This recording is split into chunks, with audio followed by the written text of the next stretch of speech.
The void between stars held secrets, but Captain Maya Patil never expected to stumble upon one quite like this.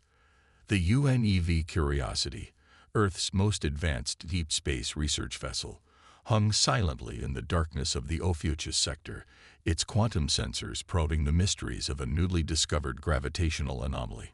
"Captain, we're picking up something unusual." Lieutenant Jack Morrison's voice carried an edge of excitement that made Maya sit up straighter in her command chair. After 8 months of routine scientific observations, anything unusual was worth her full attention. "Define unusual, Lieutenant," she responded, making her way to the sensor station. The holographic display showed a cascade of readings that made little sense, energy signatures that seemed to defy known physics, gravitational fluctuations that shouldn't be possible in empty space. Before Morrison could answer, the space before them twisted. There was no other word for it. Reality itself seemed to fold, and through that fold emerged a ship. Its design was clearly alien, all sweeping curves and crystalline structures that glowed with an inner light. But what caught Maya's attention wasn't its otherworldly beauty, but the plasma scoring that marred its hull and the erratic way it moved through space. "Multiple life signs aboard," reported Dr. Sarah Wong, the ship's xenobiologist. Her dark eyes were fixed on her readings. "But they're failing. Whatever hit them hard." The decision that faced Maya in that moment would reshape humanity's place in the galaxy, though she didn't know it yet. First contact, humanity's dream for centuries. But not with some advanced civilization coming to welcome them to the galactic community. Instead, they'd found someone in desperate need of help. "Captain." Morrison's voice took on a new urgency. 3 more ships just dropped out of whatever that was, much larger, heavily armed. The pursuing vessels were indeed impressive. Each one easily dwarfed the Curiosity. Their design was angular, aggressive, with weapon ports clearly visible along their hulls. They broadcast a message that the ship's AI quickly translated. "This is Commander Zexkar of the Hegemony Defense Force. The vessel you observe is carrying stolen military assets. Stand aside or be destroyed." Maya felt the weight of centuries of human history pressing down on her shoulders. Humanity had fought long and hard to overcome its darker impulses, to build a society based on equality and justice. They'd dreamed of reaching the stars not to conquer, but to learn and grow. "Life support is critically damaged on the smaller vessel," Wong reported quietly. "They have maybe 30 minutes left." Maya's lips set in a firm line. "Open a channel to the pursuing vessels." "This is Captain Maya Patil of the United Nations exploration vessel Curiosity. We are detecting multiple life signs aboard the vessel you're pursuing. Please state the nature of these military assets." The response came quickly, dripping with disdain. "These are engineered specimens, human, property of the hegemony. Your primitive species cannot comprehend the importance of our research. Stand aside." Maya's hand clenched into a fist. Specimens, property, words humanity had fought too long and too hard to eliminate from their own history. "Lieutenant Morrison, power up our gravitational deflectors. Dr. Wong, prepare medical bay for possible casualties. Engineering, I want emergency power to our quantum shields." She paused, then added, "And someone wake up Dr. Chen in weapons research. Tell him we need to repurpose his gravity wave experiment. Now."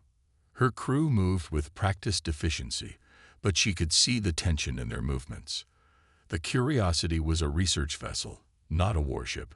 Its most powerful tools were designed to study astronomical phenomena, not engage in combat. But those tools were still based on humanity's understanding of fundamental forces, and humans had gotten very good at using fundamental forces in creative ways. "Captain," Morrison spoke up, "the damaged vessel is broadcasting again. Audio only." The voice that came through was weak, filled with static, but the desperation in it was clear. "Please, they took our children. Experimenting. We couldn't, please." Maya stood, her voice carrying the weight of every human who had ever stood against tyranny. "This is Captain Patil. We hear you, and we do not recognize any claim of ownership over sentient beings. She turned to her crew. Ladies and gentlemen, humanity's first official act in galactic society will not be standing aside while children are tortured. Battle stations. The hegemony ships started to move into attack formation, their weapons charging. They clearly expected the primitive human vessel to flee or surrender. They were about to learn why humans, who evolved on what most species would consider a death world, had survived every challenge their harsh planet had thrown at them. And more importantly, they were about to learn that while humanity's technology might be primitive by their standards, humans had long since learned that victory didn't always go to the biggest guns. Sometimes it went to those who could think creatively, adapt quickly, and stand unflinchingly for what they believed in. The universe was about to learn why you should never underestimate a species that had turned the crushing gravity of their world into a strength that had evolved to thrive in conditions that would kill most other life forms, and that had emerged from their violent past, with their capacity for compassion not just intact, but strengthened. The confrontation that followed would be remembered for centuries as the moment humanity announced its presence to the galaxy, not with diplomacy or displays of technology, but with an unwavering stand for justice. And as Dr. Chen's gravity wave experiment was hastily repurposed into something the hegemony ships never saw coming, the galaxy was about to learn another important lesson. Never underestimate the creative potential of a bunch of humans backed into a corner. Dr. Raj Chen's hands flew across the holographic controls of his experimental gravity wave generator, making modifications that would have made his old physics professors either proud or horrified. Probably both. The device had been designed to study quantum gravitational effects in deep space. Now it was about to become humanity's first improvised space weapon. "You're sure this will work?" Captain Patil asked, watching as the pursuing hegemony ships moved into attack formation. "Sure." "No." Raj's fingers never stopped moving. "But Earth gravity is 6 times stronger than their homeworld. We've spent centuries learning to manipulate gravitational forces just to achieve space flight. They've never needed to." The first shots from the hegemony ships sliced through space. Precise, powerful beams of coherent plasma that would have cut through the Curiosity's hull like paper. Would have, if they'd connected. But Lieutenant Morrison had spent his childhood in Luna Colony, where understanding gravitational dynamics wasn't just academic, it was survival. The Curiosity danced through space in ways the larger ships couldn't match, each movement precisely calculated to use the minimum energy for maximum effect. It was a dance learned from generations of living in space stations and lunar colonies, where waste meant death and efficiency meant life. "The refugee ship's life support is failing," Dr. Wong reported from medical. "Their artificial gravity is completely gone. In their weakened state." She didn't need to finish. Everyone knew what extreme gravity changes could do to unprepared bodies. "Tractor beam locked," Morrison announced. "But we can't maintain it and evade at the same time." Captain Patel's jaw set. "Dr. Chen." Almost there. Raj's modifications were reaching their final stage. The gravity wave generator had been designed to detect the subtlest variations in spacetime. Now it would create them instead. "But Captain, this will drain our power reserves. We'll have one shot." Another blast from the hegemony ships came too close, sending tremors through the Curiosity's hull. The refugee ship's distress beacon was growing weaker by the second. "Engineering reports shield power at 60%, Morrison called out. "We can't take a direct hit." Maya watched the tactical display, her mind racing. The hegemony ships were arranged in a classic attack formation, efficient, professional, and utterly predictable. They clearly hadn't faced many opponents who could challenge them. Their tactics showed it. "They're using standardized attack patterns," she realized. "Dr. Wong, what was the gravity on their homeworld again?" "0.2 Earth standard," Sarah replied. "Their bodies never needed to develop dense bone structure or strong muscles. Their technological advancement let them skip those evolutionary pressures." Maya smiled. It wasn't a pleasant expression. "So they've never had to think in 3 dimensions." Not really.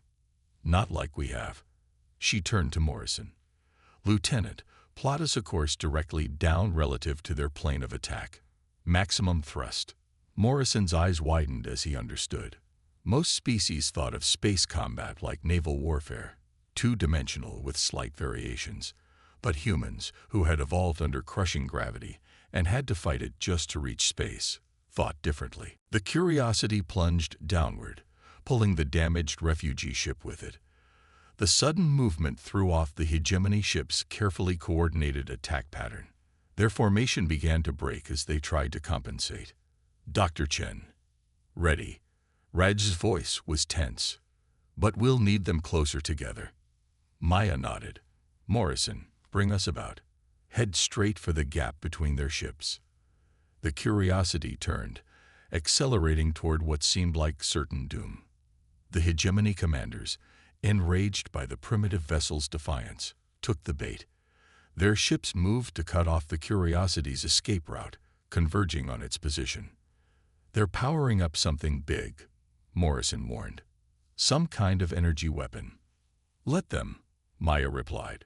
Dr. Chen, on my mark.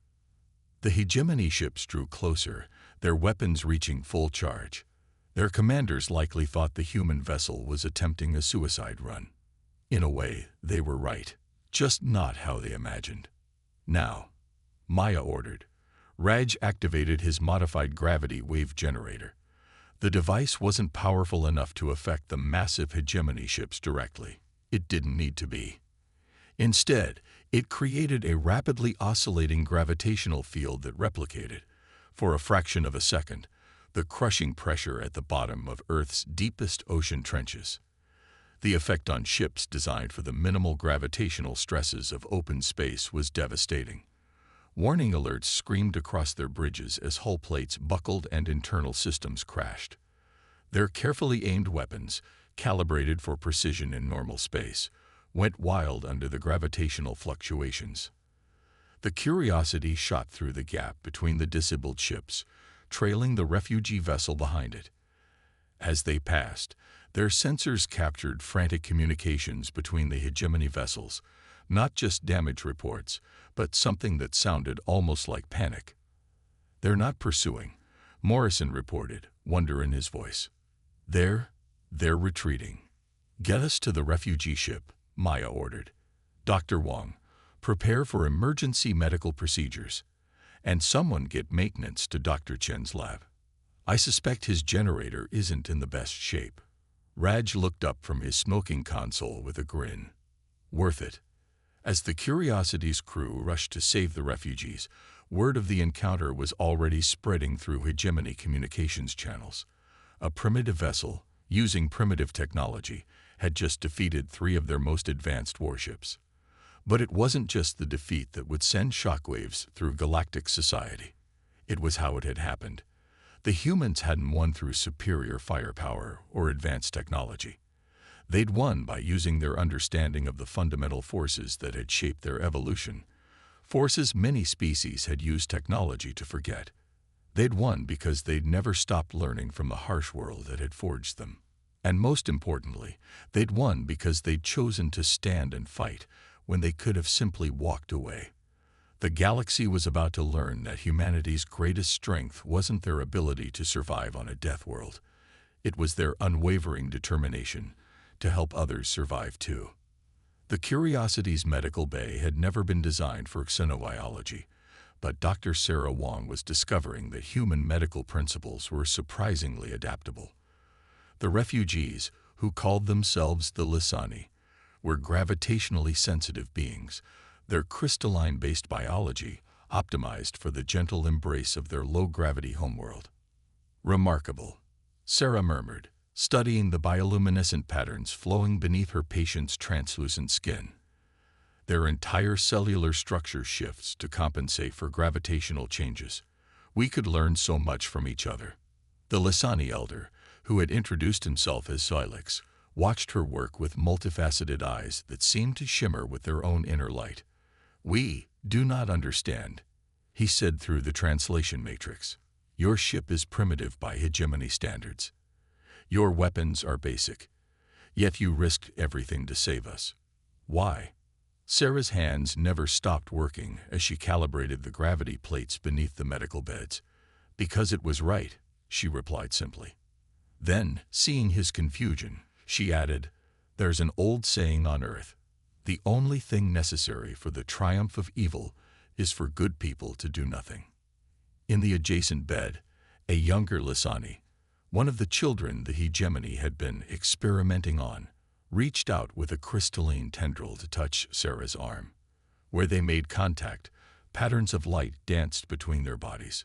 "You are from a high-gravity world," the child observed, their voice filled with wonder. "Your bodies are so dense, so strong. The hegemony told us such worlds could only produce savages." Sarah smiled gently. "Strength comes in many forms. Your people evolved to sense and manipulate gravitational fields naturally, something we had to spend centuries learning through technology. Neither way is superior. They're just different paths." On the bridge, Captain Patel was learning more about those paths from Xylix's mate, Eloxy. The story she told made Maya's blood boil. The hegemony, a coalition of technologically advanced but physically fragile species, had been systematically exploiting lesser races for generations.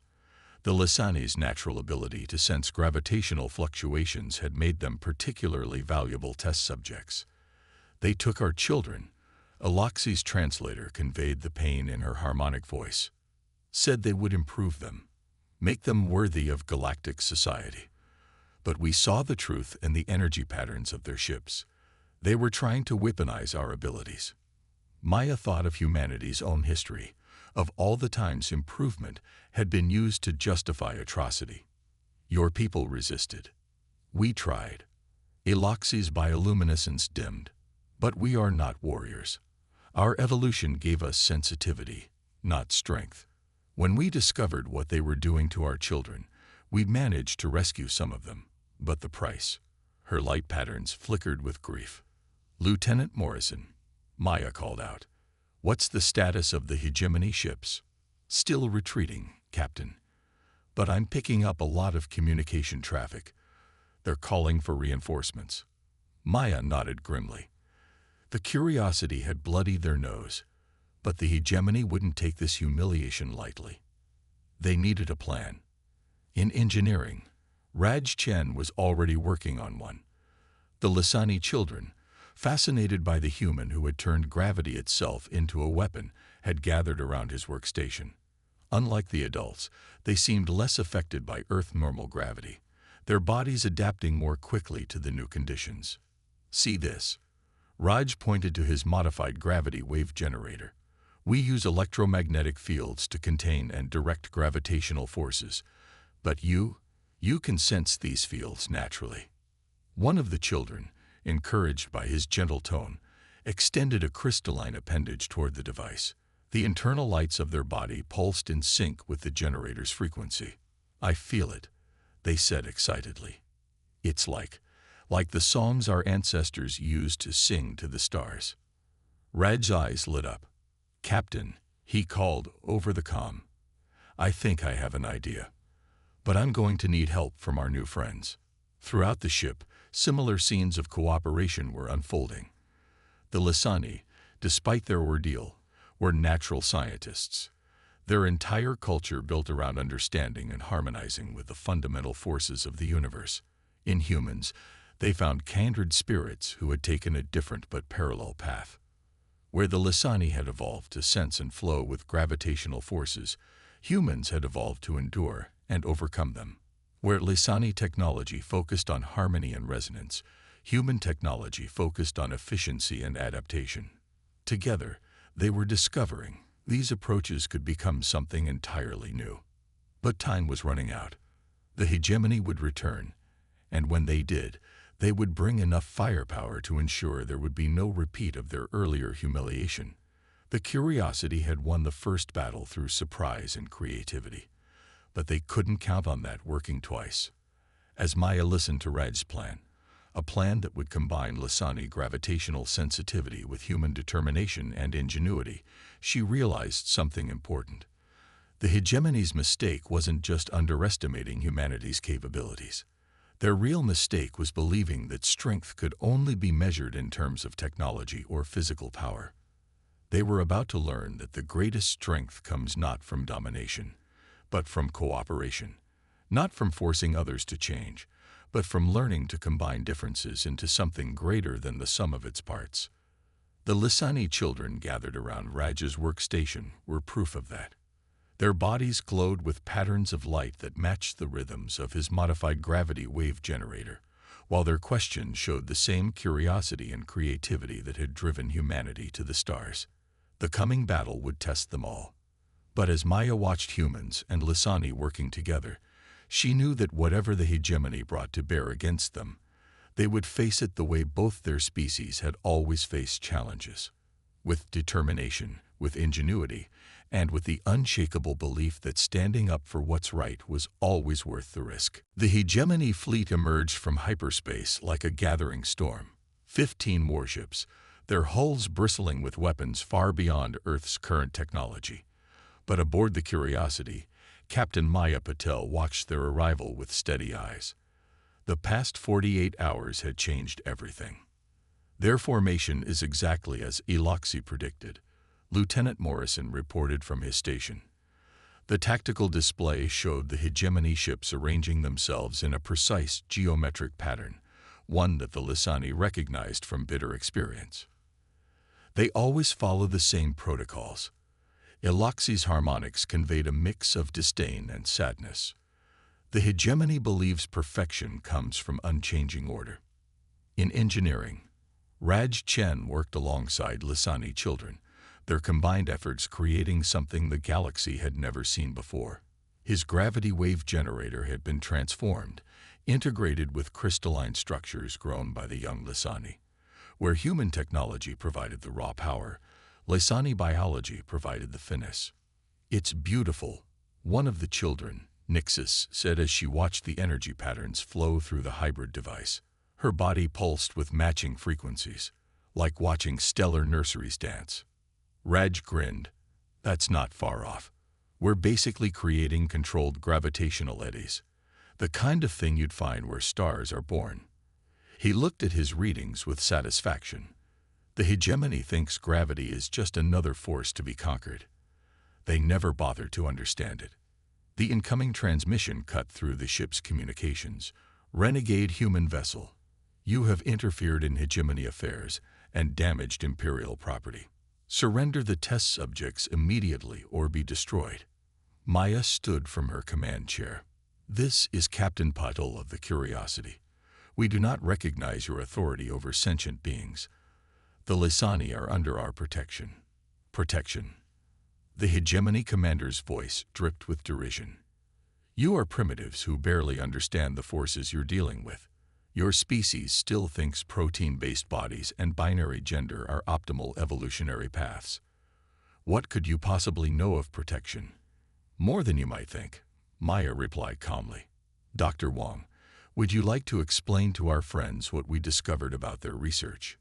Sarah's voice came through clear and professional, but with an underlying anger that made the Lysani's crystals resonate in sympathy. "The genetic modifications you were performing on Lysani children weren't about improvement. You were trying to weaponize their natural gravitational sensitivity, but you didn't understand what you were doing. Your improvements would have killed them within a year." "Acceptable losses for the advancement of the hegemony," came the cold reply. "No." Maya's voice cut through the channel like a blade. "Not acceptable. Never acceptable." Morrison signaled the Lysani. Throughout the Curiosity, Lysani adults and children took up positions they had practiced for the last 2 days. Their crystalline bodies began to pulse in harmony, creating a cascading resonance that human sensors could barely detect. The hegemony commander's voice took on a warning tone. "Your ship is surrounded. Our weapons are locked. This is your final warning." Maya smiled. "Funny thing about warnings. On Earth, we have these animals called rattlesnakes. They warn you before they strike. Not out of courtesy, but because they'd rather not waste the energy if they don't have to." Her smile widened. "We're not rattlesnakes." Now, Raj called from engineering. The transformed gravity wave generator activated, its power amplified, and guided by the harmonizing Lisani. But instead of creating a simple gravitational pulse like before, it did something far more subtle. The Lisani children, their bodies pulsing in perfect rhythm, used their natural abilities to shape the gravitational fields with impossible precision. The effect was invisible but devastating. The carefully arranged hegemony formation began to distort as localized gravitational eddies pulled their ships in multiple directions simultaneously. Their automated systems, designed to compensate for normal space conditions, went haywire trying to adjust to gravitational forces that shouldn't exist. Their shields are modulated for energy weapons, Morrison reported with satisfaction. They never considered gravity itself could be a weapon. But the hegemony commanders weren't fools. Their ships began to adapt, their superior technology allowing them to compensate for the gravitational attacks. They started to push through, weapons charging. Phase 2, Maya ordered. This was the riskiest part of their plan. The Lisani adults, led by Iloxi, began a different harmonic resonance. Their bodies glowed with patterns that matched the quantum fluctuations in space itself. Ready, Raj reported. But Captain, if this works. I know, Maya replied softly. The plan would drain their power reserves completely. If it failed, they would be defenseless. The hegemony ships fired. Multiple energy beams lanced toward the Curiosity, only to bend and distort as they entered the carefully crafted gravitational lens created by the combined human-Lisani technology. For a crucial moment, space itself seemed to fold around the Curiosity. The Lisani's natural ability to sense and influence gravitational fields, combined with human engineering and determination, created something unprecedented, a localized space-time distortion that sent the hegemony's own weapons fire back at them. Chaos erupted among the hegemony fleet as their precisely coordinated attack fell apart. Ships collided trying to avoid their own reflected weapons fire. Others found their engines failing as microscopic gravitational eddies played havoc with their drive systems. Their formation is breaking, Morrison reported, trying to keep the excitement from his voice. They're retreating. The hegemony fleet, pride of their civilization, turned and fled from a primitive human research vessel and the very beings they had dismissed as test subjects. But they left behind something more important than a defeated fleet. They left behind the beginning of a legend. In the aftermath, as the Curiosity's crew worked to restore power and tend to their exhausted Lisani allies, Maya reflected on what they had achieved. It wasn't just a victory over superior numbers and technology. It was proof that true strength comes not from domination, but from cooperation, not from forcing change, but from learning to combine differences into something greater. The Lisani children, their crystals still glowing with residual energy, gathered around the humans who had helped them turn their sensitivity into strength. In their harmonics, there was no longer fear of the crushing gravity of Earth. Instead, there was wonder at meeting beings who had taken that same gravity and turned it into a foundation for reaching the stars. The galaxy was changing. The hegemony's defeat would send ripples through civilized space. But more importantly, it would send hope to all those who had been told they were too weak, too primitive, or too different to matter. Sometimes, the greatest revolutions start not with a bang, but with a simple choice to stand up for what's right, even when the odds seem impossible. And sometimes, the strongest bonds are forged not in victory, but in the willingness to risk everything for others. 1 month after the Battle of Ophiuchus, as the galactic media had dubbed it, the Curiosity orbited Earth, its hull still bearing scars from the encounter that had changed everything. In the ship's conference room, Captain Maya Patel sat across from representatives of both Earth's United Nations and the Lisani Collective. The room had been specially modified to accommodate both species' gravitational needs, a physical representation of the changes sweeping through known space. News of the battle had spread faster than light through the quantum communication networks. carrying with it a message that shook the foundations of the hegemony's carefully ordered society. The implications are far-reaching, Dr. Sarah Wong explained to the assembled delegates. The Lisani's natural grasp of gravitational mechanics, combined with our experience adapting to high-gravity conditions, has opened up entirely new fields of scientific understanding. Beside her, young Nixis pulsed with excited colors as she manipulated a holographic display. The Lisani child, like many of her peers, had chosen to stay aboard the Curiosity to continue working with the humans who had saved them. Her crystalline form had adapted surprisingly well to Earth normal gravity, proving that strength could come in many forms. We never imagined such collaboration possible, Xylix, now speaking as the Lisani ambassador, harmonized. The hegemony taught that high-gravity worlders were savages, too focused on physical survival to achieve true civilization. We see now that they were blind to different forms of advancement. The UN Secretary-General leaned forward, her eyes bright with interest. And you believe this technology could be adapted for civilian use? Already happening, Raj Chen answered, unable to contain his enthusiasm. He pulled up technical specifications showing hybrid human Lisani devices. Their crystalline resonance technology, combined with our gravitational manipulation systems, is revolutionizing everything from space travel to medical treatment. But it wasn't just technology that was changing. Reports were flooding in from across hegemony space of other subjugated species rising up, inspired by the story of how a primitive human research vessel and a group of test subjects had defeated one of the most powerful fleets in known space. The hegemony Senate is in chaos, Lieutenant Morrison reported, updating the tactical display. 3 major systems have already declared independence. Their entire society was built on the assumption of technological supremacy. Now that that's been challenged, they're learning what we discovered long ago, Maya said quietly. True strength isn't about domination. It's about adaptation, cooperation, and the courage to stand up for what's right. The evidence was all around them. In the ship's medical bay, Lisani healers worked alongside human doctors, their combined knowledge revolutionizing both species' understanding of biology. In engineering, human and Lisani children collaborated on projects that merged the best of both worlds' approaches to science. The UN Defense Council representative raised a concern. But what happens when the hegemony regroups? They still possess superior technology and resources. Maya smiled. Superior is a relative term, counselor. Dr. Chen.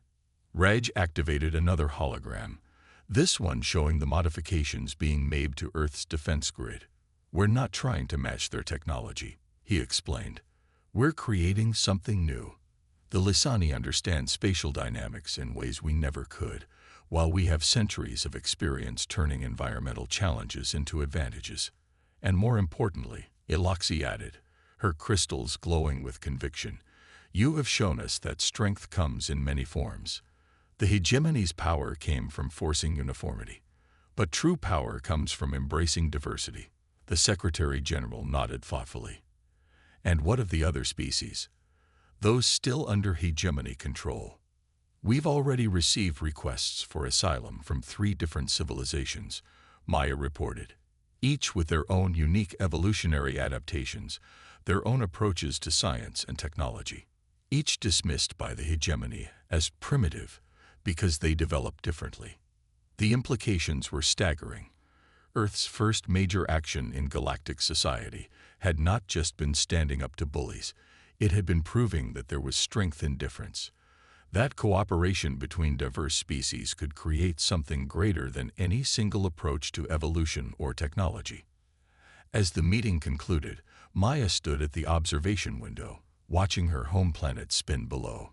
Beside her, Nixis's crystalline form refracted Earth's light into rainbow patterns. What happens now? The young Lisani asked. Maya thought about everything that had changed in the past month, about how a simple choice to help those in need had cascaded into a revolution that was reshaping galactic society, about how the very qualities the hegemony had dismissed, humanity's adaptability, their determination, their willingness to embrace different approaches, had proven to be their greatest strengths. "Now," she replied, "we build something new. Not a hegemony that demands uniformity, but a community that celebrates diversity. Not an empire built on force, but an alliance founded on mutual respect and understanding." The Curiosity's sensors detected another ship dropping out of FTL, this one carrying representatives from a species that had until recently been hegemony protectorates. They came seeking not conquest or domination, but collaboration and exchange. The hegemony thought they were building a perfect, unchanging order, Maya mused. They never understood that the universe itself thrives on change, on adaptation, on the endless dance of different forces coming together to create something new. Nixus pulsed in agreement, her crystalline form resonating with the ship's systems in a way that would have been impossible just months ago. "They thought Earth was a death world," she said. "They never understood that facing challenges makes you stronger." Maya smiled. The galaxy was changing, and humanity's first steps into the wider universe had helped catalyze that change. Not through superior firepower or advanced technology, but through the simple, powerful choice to stand up for what was right. To see strength in difference, possibility in cooperation, and hope in the face of overwhelming odds. The legacy of their stand against the hegemony would echo through generations, not as a story of military victory, but as proof that the strongest forces in the universe weren't weapons or technology, but courage, compassion, and the willingness to believe that together, different species could create something greater than any could achieve alone. The stars beckoned, and for the first time, they promised not just discovery, but a future where diversity was strength, where adaptation was celebrated, and where the combined creativity of multiple species would take them all further than any had dreamed possible.